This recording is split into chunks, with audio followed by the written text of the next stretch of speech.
Hi everyone, I'm Richard Wrightson, part of the team here at the Classic Motor Hub, and welcome to another one of our Hub Drive videos. Today I'll be taking you through the 1974 BMW 2002 Turbo.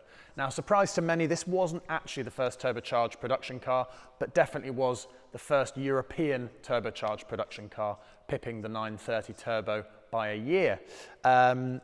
These cars definitely have a cult status all over the world. They were launched in '73. Sadly, because of the oil crisis all over the world, they were rather short-lived. The production ended in about 1975-76. Good news for collectors though, numbers were low. They made 1,672 of these, and just 43 of them were one of these UK imported original delivered cars. All left-hand drive, it's worth noting, so there isn't a right-hand drive example out there. Just to put some context on how the turbocharging affected this range, your 2002s, the basic car had about 100 horsepower. The TII, the sort of mid-performance warm car, if you wish, is 120, 130. These went up to 170 brake horsepower, which was a phenomenal amount of power in the day, especially in a compact rear-wheel drive little saloon coupe. So yeah, the ingredients were there for a fantastic driver's machine. This particular example, as I said earlier, was one of the 43 UK imported cars. It was delivered new in '74 to its first owner, a Mr. John Cooper.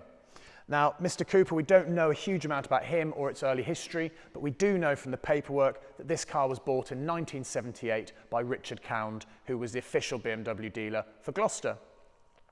After having bought the car, they probably used it for display purposes. We're not 100% sure, but they kept the car until 1992. Letters on file do talk about how the car in 1987 was actually lent for 3 years to BMW GB, who took it on tours of the country and elsewhere, wherever BMW GB had a stand or a presence, motor shows, etc. This car was there as part of the heritage sort of section. After that, in 1992, Richard Wrightson, they decided to sell the car. It was bought by a local chap who wanted to recommission it and use it. Sadly, we all know the feeling. You buy something, a project, you're always meaning to get round to it, and sadly, the project never really started. Life got in the way, and very tragically, the chap passed away in 2006. A good friend of the Hubs and a friend of the gentleman who owned the car bought the car in 2011, and he went around recommissioning the car. The car had been in storage. Engine came out, any paintwork, etc. that needed attention was sorted. This wasn't a rip all the originality out of it sort of project. The interior is very much the original interior. The turbochargers were all rebuilt. All the parts ordered were from BMW themselves, so a really, really thorough recommissioning to bring it back to the showroom condition you see it today.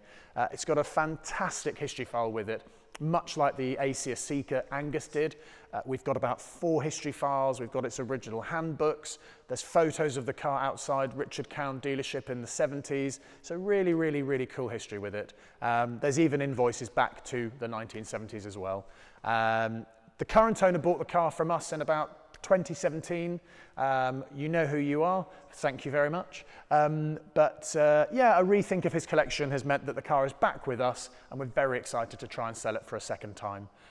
We're going to get it out on the road now. I'm going to go and drive this on the roads. The interesting thing to confess is the first time we had this car for sale, I didn't really get a chance to drive it. So you will actually be seeing, not really live, but my first impressions, my true first impressions of the BMW 2002 Turbo. So let's get it outside, get out on the road and into its natural habitat. So welcome to the cabin of the BMW 2002 Turbo. Slight confession, what we're trying to do here is actually do a bit more of a road test, what the car's actually like to drive, as opposed to a sales pitch about the car itself. We've done that bit in the hangar, as you will have already seen. As I was saying, slight confession, this is the second time we've had this car in for sale, and it sold so quickly the first time that I never got to drive it. And because of lockdown, etc., I still haven't driven it. So you are genuinely getting my first impressions. Now, first impressions in the cabin, very sparse, very focused. The only thing that really tells you you're in a turbo, as opposed to standard 2002, is the red surround to the binnacles and boost gauge. Like all cars of this era, you're always struck by how much glass there is, which on a hot day like today is not great. If I wasn't wearing a microphone, I could crack the window open, but yeah, thanks Ben. But the visibility is just fantastic. The ride, I mean, again, modern cars, skinny tyres, or low profile even. This has much larger profile tyres and it's so much more comfortable as a result. You can definitely feel that it's taut and it's well, good spring rates, good damping. This is clearly a performance car. You can feel it ready to pounce, as it were. But it's not uncomfortable. It's not crashy like modern M cars, or even just, I mean, I've got an RS3 and it's so crashy on this road. This is my everyday commute road and it's an absolutely fabulous driving road. Steering, not very heavy, quite heavy at slow speeds, but an absolute joy.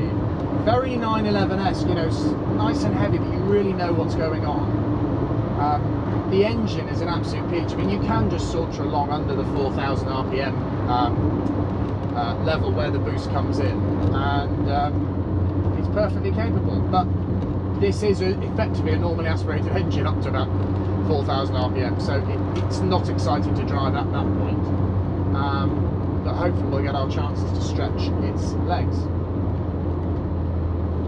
So, as I was saying before I was hindered by the traffic, I've not actually driven this car on boost. I don't know what it's like. You are going to get my first impressions. So the third gear, around 3,000 RPM, building up, 3.5, feel them kicking in.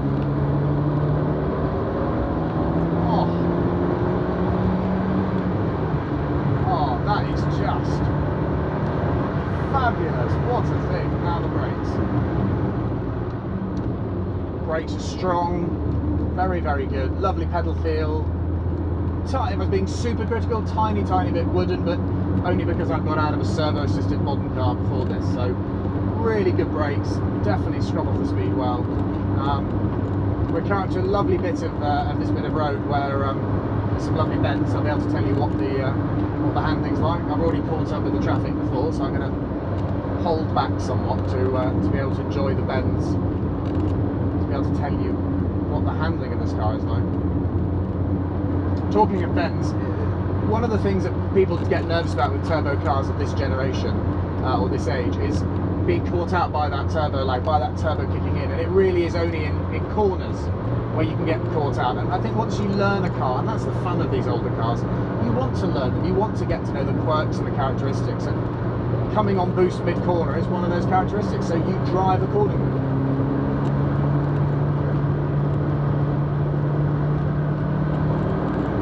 Turn in, really nice feel at the front. I can feel what's going on. Carries the speed well. I mean, this car's for sale. This is not a reason to rag a car, but lovely poise, really just lovely in balance. Really nice balance to it, actually, I must say. I don't actually know whether it's 50-50 weight distribution, etc., but a really lovely balance with those bends. And we're back into Cotswold traffic. So, I must say, my first impressions of this car are really, really good. I'm a massive BMW fan anyway, but I'm so pleased I got a chance to drive this because it doesn't really have a weak spot. I mean, the ride's lovely, the brakes are great. Some people, you know, we're so used to with modern cars not having any turbo lag, but I really enjoy the fact that there's a point where the fun factor really kicks in, and you've got to know what you're doing, and you don't want to get caught out mid-corner.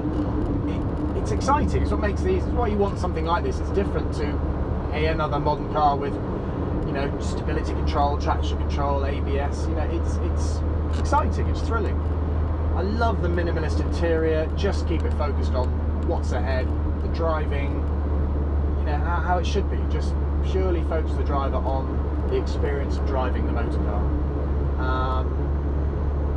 They're super rare. I mean, 1,672 ever made. 43 in the UK, all left-hand drive, by the way. If you missed the first bit, I would have explained that they're all left-hand drive, but this was a genuine UK delivered car. We've got all the paperwork to show that. It's a really exciting, rare thing. It's in fabulous condition. It's low mileage. It's got 5 history files with it. I mean, it ticks every single box. I just wish I could sell all my bits and bobs to get into it and go and take it somewhere to really enjoy it. I mean, I have not driven this car hard. It's not my job to rag these things, it's to sell them, but it really is a fabulous thing, and I would love to get this thing with a scruff of the neck and really drive it hard, because I think it would only get better. I really do.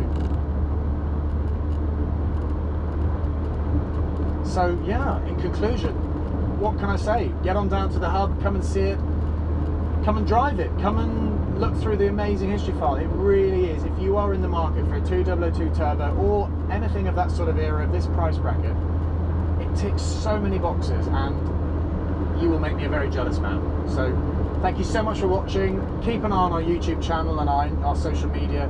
We're putting more videos up about the cars in stock. And if you have any requests, if you see a car in the background and want us to do a video on that, just ping us a message, let us know, get in touch. We're all about trying to deliver.